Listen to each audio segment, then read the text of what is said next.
Welcome to the Ask Jordan podcast, answering your questions about selling on Amazon. Now, he's flipped more toys than a stadium full of toddlers. From Long Island, New York, here's your host, Jordan Malik. Hello, Amazon sellers. My name is Jordan Malik. This is the Ask Jordan podcast 90th episode. Hey, thank you so much for making it part of your day. I hope your spring and summer is going well. Yesterday was Memorial Day. So I want to thank you if you are a service member or if you have a relative who is in the service or a relative who's passed, who used to be in the armed forces. And thank you very much for the service to our country.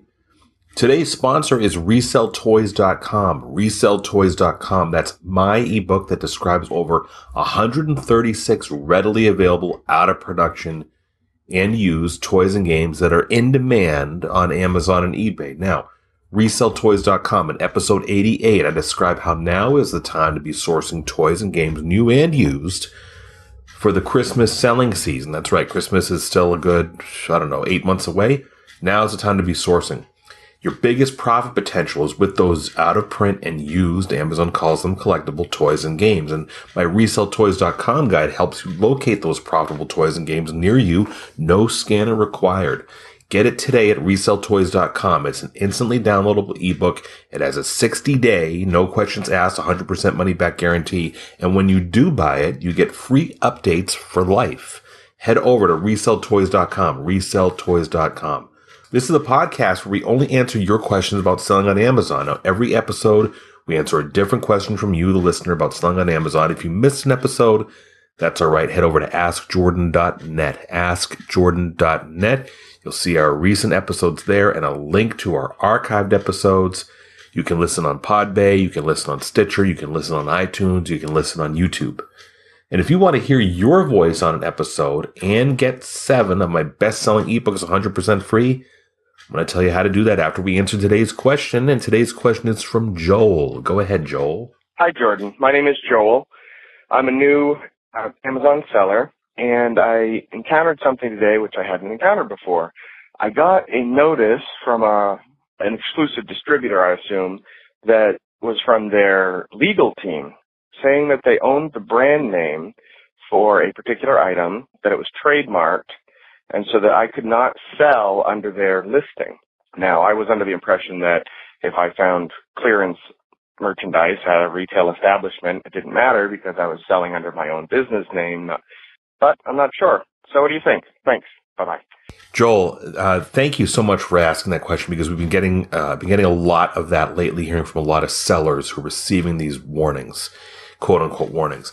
I'm going to tell you, I don't want to act like a lawyer or give you legal advice. I'm going to tell you what I would do. In my scenario, when I receive those warnings, unless they come from Amazon themselves, meaning Amazon corporate has sent me a warning about a product, which is rare. I don't think I maybe ever had Amazon email me to say you can't sell this product because of the brand or whatever. I delete those emails when they do not come from Amazon. So for those of you who are unaware of this, you may, in the lifetime of being an Amazon seller, you may get little as once in your lifetime or as often as once a week. You're going to get a letter that goes something like this. They'll say, "Dear representative," and then your store name. They'll say, "It has come to our attention that your company is using such and such product." Let's say, just say the blue widget by Acme Corp. "And our trademarks to divert traffic to your listing on Amazon Marketplace in violation of multiple international and national laws, as well as civil laws regarding trademark infringement and unfair competition. Yeah, we are the exclusive distributors and owners of the Blue Acme widget. We have never granted permission to your company to sell our brand, nor have we sold you inventory for resale. This will serve as your legal notice to cease and desist, yada, yada, yada. You are hereby instructed to comply with this letter immediately or face legal sanctions under applicable international law." And this is usually okay. So that's the end of the letter that I'm kind of semi-quoting there, Joel. And usually this is 99.9% of the time, it's an illegitimate scare tactic by the manufacturer to get you to stop selling your product on this product that you have on Amazon. Yes, when you buy, I know in my cases, when you're buying an item for resale, you're allowed under Supreme Court law to go buy an item in a store and resell it. And I think what's happening is that manufacturers or exclusive distributors of a product that you just happen to pick up on reselling, by sourcing it at a store or online or whatever, they're seeing their product on Amazon either priced way too high or way too low. They have, these manufacturers and distributors have, when they contractually, sign up, sellers, right? Like I can go to the Blue Acme widget company and I can sign up to be an exclusive reseller.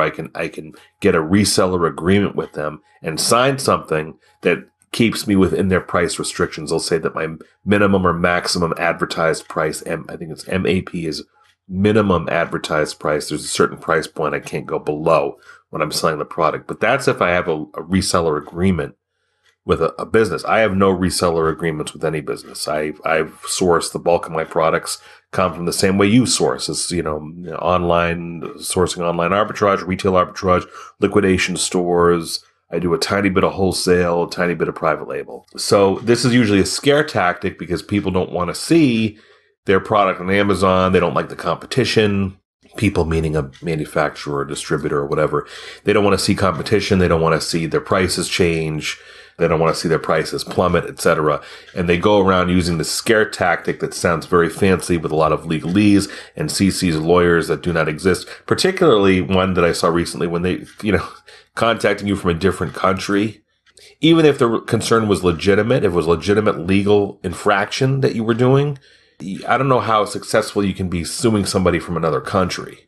I delete these warnings and I completely ignore them when I get them. The exceptions are if you get a warning from Amazon themselves, make sure you abide by that. If they're telling you to remove a product and it's coming from Amazon corporate, you make sure you remove it. If you get an email that you suspect is not from Amazon, but they're making it look like it's from Amazon, you want to confirm that correspondence. If you're unsure, you want to confirm that correspondence by going to Seller Central, your Amazon Seller Central account, sellercentral.amazon.com, and inquiring, opening up a help ticket to, maybe copy and paste the message or whatever, or say, is this from you? I want to make sure I comply. But the only other scenario I can think of, and I'm going to leave links, there's some helpful links out there that have lists of brands that are prohibited. There are certain brands you cannot sell on Amazon. And I don't know the brands off the top of my head. Most of them are like luxury brands. I'm going to leave the links there for a couple of resources I use that say these are the brands that you're restricted from selling. But generally, Amazon will just restrict you from the get-go.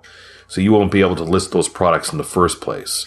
You don't have to wait for like a warning. Generally, Amazon just won't let you list them. They'll block you from listing them, so there'll be no product for you to add to the marketplace in the first place.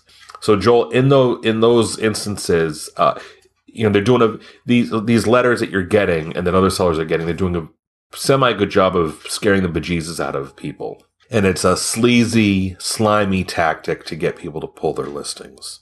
And in my scenarios, when I receive those letters, I delete them. I'm not saying that technically necessarily saying that you should ignore them. I can only tell you from a legal standpoint because I don't want to give you bad advice and say, Joel, you can delete them and then you get sued. I'm just saying from my perspective, I delete them, A, unless the letter comes from Amazon themselves, or B, I'll cross-reference the brand that I'm selling with Amazon's list of, or what people have concocted. People have come up with what are reputable compilations of the brands that Amazon restricts you from listing. And if it's not in either of those two categories, I delete the warning from the party that has sent me that. So these legal cease and desist get very creative with their scare tactics, and it's just a lot of it's hogwash. So Joel gets all 7 of my ebooks about selling on Amazon and eBay. Joel, just head over to askjordan.net, click on the small envelope icon in the upper right-hand corner, send me an email so I know where to send your ebooks to. And if you, the listener, want to submit a question to the podcast and have a chance to win all my best-selling ebooks, just like Joel, call your question in at this pre-recorded number, 516-619-6654, 516-619 online. Or go to askjordan.net, scroll down, look for the directions on submitting your question. Hey, thanks for listening. This has been the Ask Jordan Podcast. We'll see you again in our next episode.